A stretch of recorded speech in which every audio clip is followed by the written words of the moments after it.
Hi, everybody. Welcome back to Ox Talks.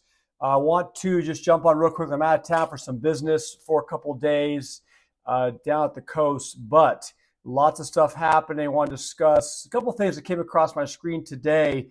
Been real busy, unfortunately, trying to get stuff done down here, but with another big file, trying to close a substantial escrow on a business sale that I'm working on, representing a seller. Can't go into details, it's active, but we're trying to get escrow closed. And with these kind of transactions, there's a lot of I's to dot and T's to cross. So thanks for being here. Appreciate all you guys for watching, tuning in. Please subscribe and like and share the videos as far and wide as you can. We're getting beat up just like a lot of other YouTubers right now with this whole censorship, and subs are getting taken away. People aren't getting notified. We know this is happening, right? So just gotta just deal with it. Keep checking to make sure you're subscribed, guys. Make sure that you're getting notifications, and we're gonna have to just work through it and keep going. So let's start today. The markets rallied big time across the board, big time green. And this, from my perspective, not an expert, but from my perspective, this was kind of kicked off this morning by the retail sales numbers that came out. And July's retail sales beat expectations. And so, look, you get this everything is fine effect, and the markets rally. They like that.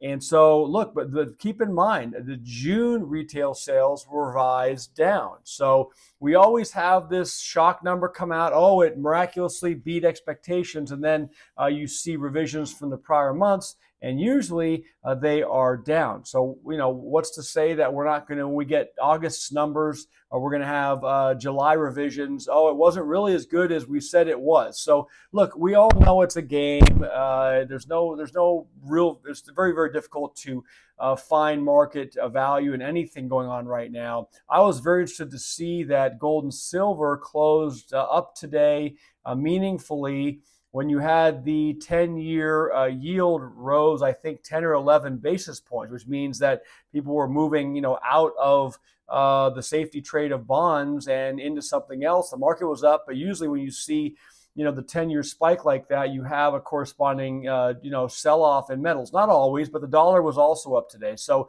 that's just a couple tidbits on what I saw from the markets. So obviously a big rally today. What does this mean for the Fed?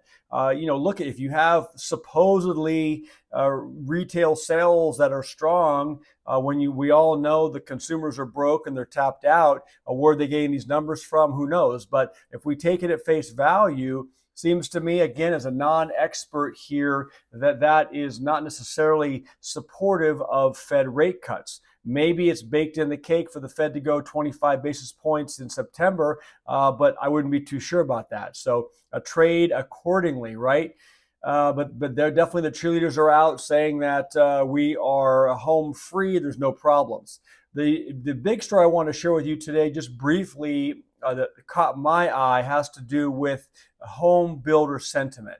And this is out of the Zero Hedge today. Home builder sentiment slumps to 2024 low. Home buyer sentiment at record low. Okay, so I'll discuss this with you. I wish there's a chart in this article I want to share with you, but I can't manipulate this camera so you can see the chart that's in front of me on my laptop today. And I'll get to it in a second. The article says, every time we discuss home builder sentiment, we can't help but be reminded of Upton Sinclair's famous quote. It's difficult to get a man to understand something when his salary depends upon his not understanding it. And that was the quote.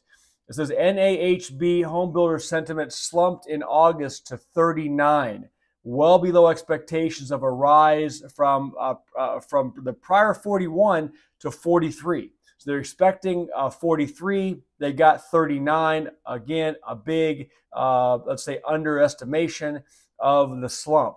And below the lowest estimate back near COVID lockdown lows, according to this article.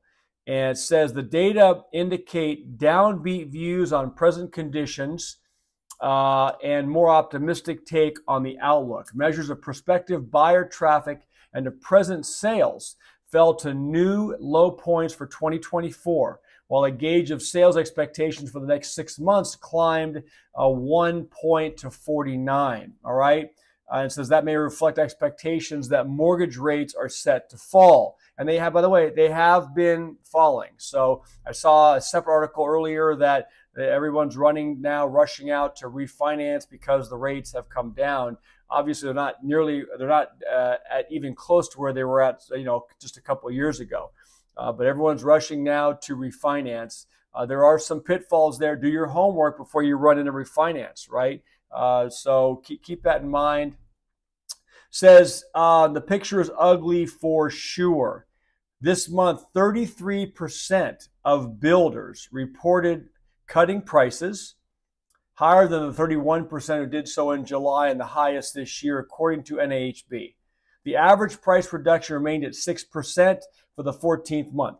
14 consecutive months, home builders have reduced the selling price of their homes by 6%. That's a meaningful reduction.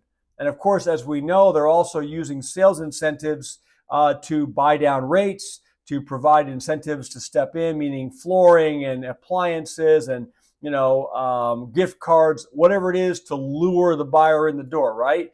It says the amount of, let's say, builders reporting sales incentives being used was the highest since April of 2019. That's 64%.